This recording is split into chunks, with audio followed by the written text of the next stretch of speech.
دچم قامیشلو جوی داره دکتر فرید سعدون میوان منه شروع سیاسی. دکتر بخیراتی من بحثا بیوگرافیا کارم بیشم بیوگرافیا ایرشین ترکیه بدرونان لدجی روز آوای کردستان کرد پنجی و یک ایرش ایسال پیک آنینه گله کس بریندار بونه گله کس شهید بونه تشتی بالکیش بوم چیه دکتر از خازم شتاب بیسم راستی جهین کوتنت بمب باران کردن جالی ترکیه و جالی چکدارم و جهین نفوذ امریکایه امریکی لوی دارینه ترکیه برینها دقوت از تلرفعت دست خواب بینم از ایرشی من بجي بكم لا تركيا إيرشي نافشة كدنيا روجافايا كردستان بك سبب شيء دكتور سبب شيء بطيبتي أمريكا بيدنج از في مراختك إيوار باش يعني قلت البنر بيتشوا بدو هفدو دتين شروطي شو قاندن ابتكلين ناف دولتي جبوغ إيرشا كتركيا لسر روجافايا كردستان شباب تركيا بلي يعني شارمه بنا شابو أويا سر راجاندري دبيجي وإيرشا كنو برفره بالجغرافيا السورية شباب نمازة روجافايا كردستان ده والباكورين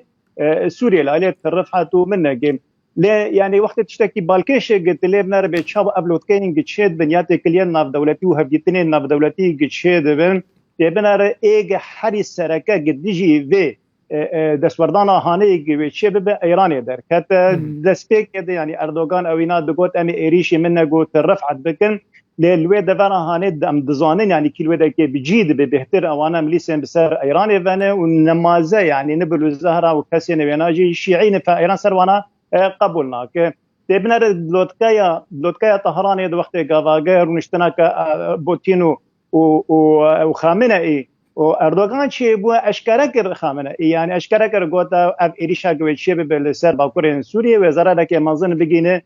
تركيا وبگينه سوريا وبگينه دوله هرمي وقت قضا بيجي وزاره دك بگينه تركيا اويا وك غفك ن يكسر تركيا رد بيجي اريشي بدا كيبك ام قبول ناكل بلكي ام ديجي تجيب سكن وتركيا جديد يعني لسر عردين بايران تشحازيج باريشا هانيره دك جبرولوجي يعني وقت قضا تركيا ديد قبتي كبم الملانيه كيكسر بايران ردندري سوريا دنا مازال اليه رفعته منها ابينا بري خو جهر اني روجافين كردستان هات اليه روحلاتي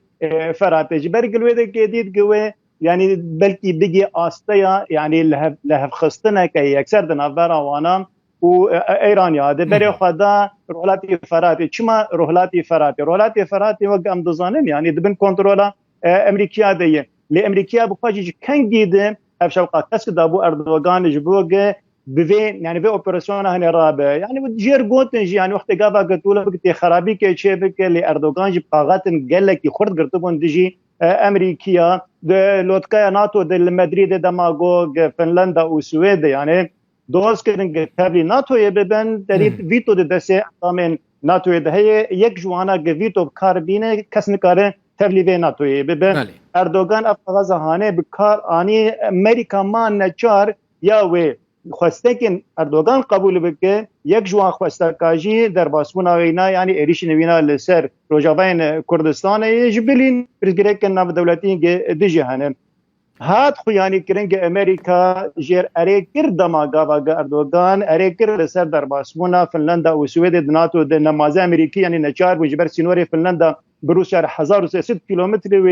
اوجي تبلاي ناتو يعني وقت قاضا روس الي شكل سر اوروبا بكم سينوركي برفره هي دوي دبر هانيد قبل وقت ديواركي نبر روسا واوروبيا ده فاشتكي قال لك حسام وقت قاضا امريكي جاء اريبكن اريشي رولاتي فراتي بكم باشا دكتور فريد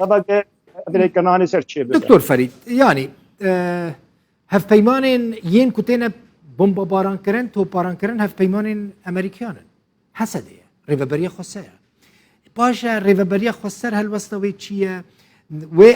اف روشا نهايه امني چه تاثير السر پیوندين نوبره حسده و امريكا ده بك يعني حسده وها بدنگ بمينه نه نجارة يكمين أبيا أم دوزانه يعني هسده دوي هفبنديا هانه ده يعني أليكاري أمريكيا جير هفبنديا كدنا براينا أمريكا ده هي دبن ناوي أنتي ترور ده يعني دبن ناوي شرين تروریستی بهندر سوری دیجی بلی ولو حتانی أنا كأمريكا تشتكي دي زيادتري زي دي فينا نقولتن يعني أم أليكاري بهسه كرد كنش بو شركة ديجي داعش بيب ديجي شكاسين قليد نرن وانا يعني دكان كن رئيسا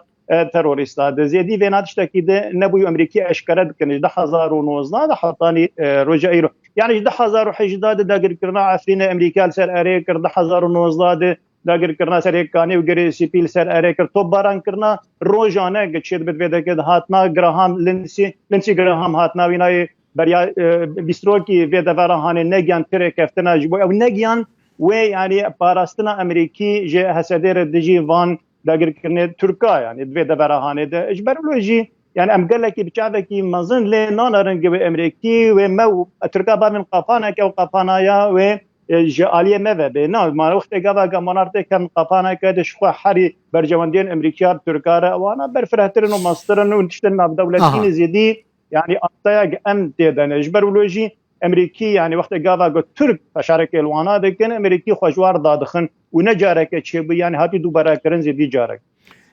سوريا بر هالوستك جدي تند لهمبري فان ايرشان ناستينا عجبا برازيبونا سوريا بأفتشتك وتركيا دكن قلت ديسا فقر يعني الهبيتين بدولتي قد شيبون دلوت كا طهران ده يعني هات سر زمان وده داخل يعني وانا داوود جهات يعني كرن جوه هبيتين شيب يعني تكلين شيب نافبرا ايران وسوريا وروسيا وتركيا ديش بوشاره سر كرن كسياسي جبر وقت ما قلت يعني ايران وروسيا وشوقا كسكنا دان اردوغان ايريشاكي بجي كيف او قلت انا بحر شهر دولتي هاني والهبدورون بدو فيلوت كا هاني دم بچاره سرکرنه که دیپلماسی سیاسی بدی تن جبون وان ترسن که ترک دبیجن يعني دبیجن ما ترسینه که لسر و شامل اولهین توی ترکیه هي جبر ولوجوی اف بدیتن هانه چه دنه يعني سوری خود بینه حکومت سوری خود بینه که کتیبه چرچوبه یا انا که جوی دانستاندن پیر به دما و دانستاندن پیر به شخو جوی خو بگره جوان اریشی هانه دجبرت که برجمندین ویناد چقدر فشار حسده به بچاقجی و حسده بان يعني خجير داخلي نبي تنازلات ابك دما تنازلات ابك بهتر وبري خابد سوريا وبري خابد الشامي وافتشتاناجي هولدان لسرچي بن برانستي يعني بديتن نشيبون لنا كانت انجام اباد كف برجان حكومه سوريا دي جبروا جوا جابي خجي دغرين بلي وينا هيزن خوي مزون يعني هيزن خوي جراند كشاندن دبرامه لحطاني انا ك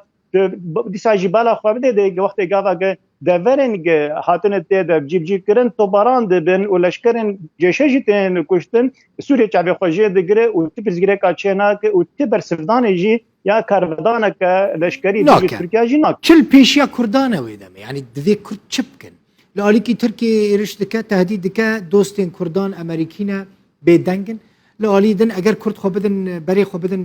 شام ج کردان خوازه همو تشتی کردنها دستوان دانه تسلیمی حکومت سوریه بکن چه دست کردان دا دمینه دوی کرد چه بکن دکتور فرید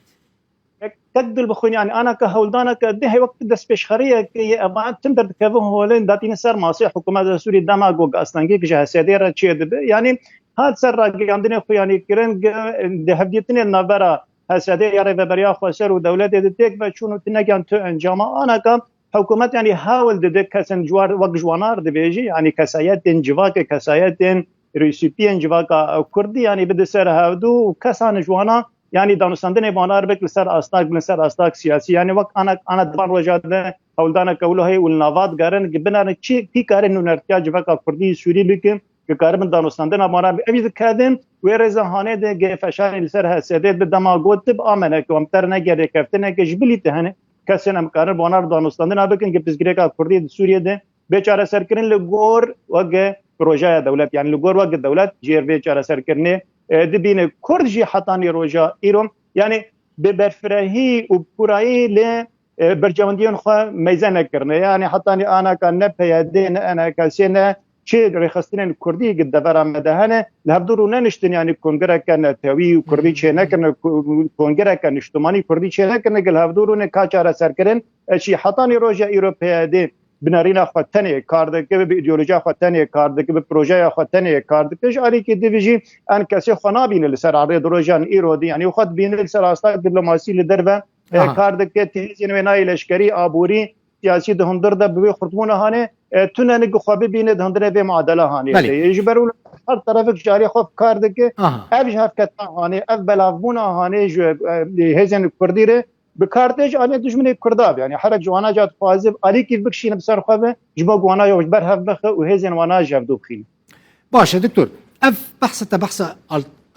نبيجم الترناتيف ده بحثة انسياتيفة كي دس بيش خرية كيكر كيد نافدا جهد جرين وآليين سياسيين كردي البشت بن والري بدن وان كسان كو بتشن بحكومة سوريا بدن وبستينن كيد نافدا هناس حزدكم هنا كي نافروكا في دس بيش خرية بزان انا مشتركت اف نجارا یک مين زيد جارا كي اف دانوستاندن هانه چه بونه به جار سر دو استاد خدت سر استاد نون چه حزب كردي يعني شو بارتيان كردي رخصين الكردي هن آمادن يعني در كمن زردانا شامي بكنوا هبيتن شي بمنوج علي كي ديفيجي جروبا كهبه جروسيبيان جواكي يعني جه كسن شيخ عشيرة بن آغا بن كسن خيانة بن درجة باكا كردي ده كسن چالك وان بن كسن اكاديميسيان بن کار وقت دما گلوانا رونه زانتن اوانا رولا کوانا دندره جواکا کردی دهیم و کارم بانار دانستاندنه بکن بفدی یعنی نو کسن که تش کولانا آنین تو بانارودنیم الواتن نارین یعنی وقت آغین عشیرن مازن دندره جواکا کردی سوریه ده یا کسن چالاکوان اوانا لی مخابن امجبیر نکن یعنی دروجیا چوید یعنی بریا ججنا روجیا چوید هفدیتن لسر آستا پارتیا چه بولی شامه یعنی هفدیتن چون حزب جویده که چون شامه و هفدیتن چه بول لوی دفره هانه یعنی لی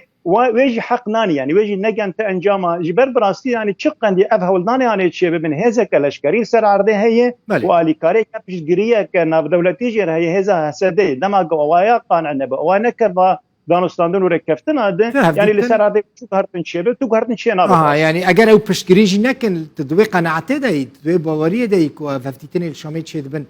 و بسر نکن يعني حكومة شمال مرد خوازي بيجي وك ام بيجن قانونك يعني بيجي وقت تشتكي جريداي ب وك ام بيجن ريفيبريا خوجي يعني برفره كرن بيجي الرخصين الكردي وغير يعني بيجي البيادي ولا انا كسي وانا وگر وقت قانونك الشامي دركب حكومة بيجي بكرم بكن يعني واتشتك فردات قاس مداوانا لجبر دفي عن دفي شاك جانا ما من ترول ما ينجي حساب رجع وانا لين نارين عمد يعني ابان نار السري جبر يعني بنتس عليه فردات بحاله هانه دنه دما گورنشتنه کدنابر رخصتن و پارتی و سیاست مدار کردا و دولت دچنم نگین رکفتنه که اب رکفتنه بچوک یعنی پارچه در و د پشتر و لیفتنه وانا نار سری براستین دوی رکفتنه که فرمید نابر رخصتن و پارتین یعنی سیاست مدار و کردا و دولت ده حطاني بيجين فينا حطاني إيرو أو تاج جديت كنا في براس زور سپاس دكتور فريد سعدون أكاديميسيان و شروع کار سیاسی قامشلو میوانه